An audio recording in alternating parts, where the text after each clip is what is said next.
Ining nagkamodernong panahon, nagkapraktikal na usab ang mga pamaagi aron nga makahimos usab sa teknolohiya nga ma-afford lang sa kadaghanan. Ang mga Pinoy makahimo dayon og paagi aron makakwarta duyog sa nagkamodernong teknolohiya. Si Chona Carion sa iyang RTV Presents.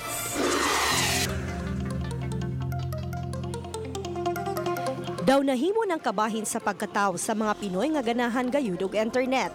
Gani ang Pilipinas man ang nag-una sa mga nasod sa kalibutan nga adunay labing daghang mga internet user. 67 milyones sa 104 milyones nga mga Pinoy o 63% sa populasyon sa nasod tigamitan og internet bisan pa man kung nag-aginod nga internet connection. Kini base sa report sa Internet World Stats Ranking.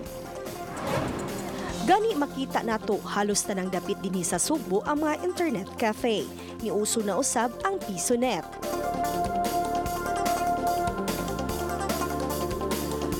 Labing bag-ong pangmasa nga internet mao ang Wi-Fi vending machine.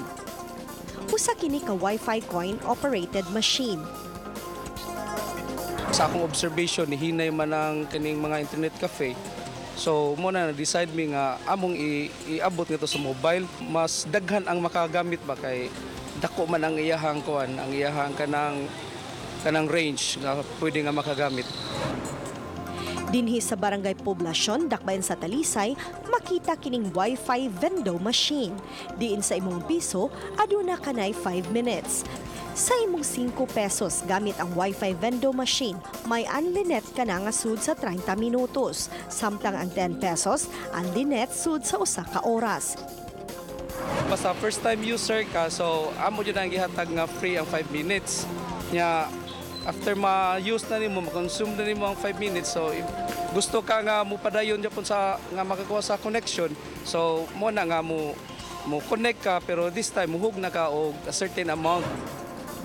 Ang magtutudlo nga si Ernesto Largo Jr. ang nakahuna-huna niini nga klase sa negosyo, gumikan kay nakita niya nga sagad sa mga tao karon, cellphone na ang gamiton karon sa pag-browse sa internet. Ang maong Wi-Fi vending machine, 50 Mbps o mahimo kang makakonect niini within 300 meter radius. Sa 50 Mbps, 200 na ka mga internet user ang dungang makagamit niini. Labi na karon nga itong mga batanon nga mo'y kasagaran gadaan ning mga cellphone, dili gusto nga mustay og kanang closed doors, gusto nga nasa gawas. So, kuan jud kay siya ma'am, hakom jud kay para nila. Mga tinunan sa Dakbayan sagad migamit niini, gumikan kay gawas nga barato pa, dili na kinahanglan nga mupundo sa dapit din adunay internet connection haduol sa vending machine. Praktikal gyud alang niining matinunan ang paggamit og internet connection ilabi na sa ilang mga proyekto sa school nga kinahanglan og research ug dili na usab sila kaayo magdasok sa pag-adto sa library.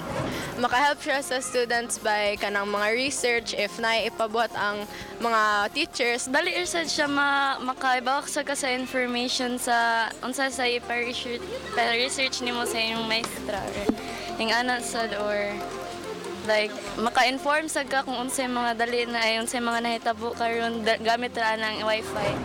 Apan mato din ng matinunan nga adunay limitasyon sa paggamit nila ilabi na sa mga social media. Kay basin yag ma-addict sa career ka mo focus dili na ka mo kuan sa imong studies like basin mo na kuan niya kung mo nang gamay na kay ka grades. Sa kasayon nga ma-access ang internet, mas taas usab ang posibilidad nga musaka ang pag-abuso niini. Apan anaara sa matag usa ang pagpugong o pagdisiplina sa kaugalingon aron makalikay sa pagkagumon o pagkaungo sa paggamit sa internet nga posibleng musangpot sa kaalautan. Uban ni Marlon Melgaso, ako si Chona Carion ug kini ang akong short dokyo.